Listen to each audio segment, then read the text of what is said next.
бүгін әрине бір мен үшін әттеген-ай деген кезең бар, рахмет. Ол әрине менің аяулы анам жанымнан табылмағаны. Бұл жерде мен алдында ағашыларым отыр, айтпақшы. Доғыл шапалақ болсын. Және де менің апам, қазіргі анам, су сұрасам сүт беретін анам, барлық аналардың құрметіне.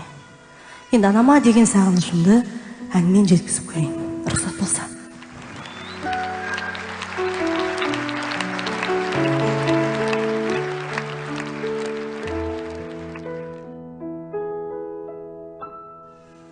Саған деген сағынышым жетер ме?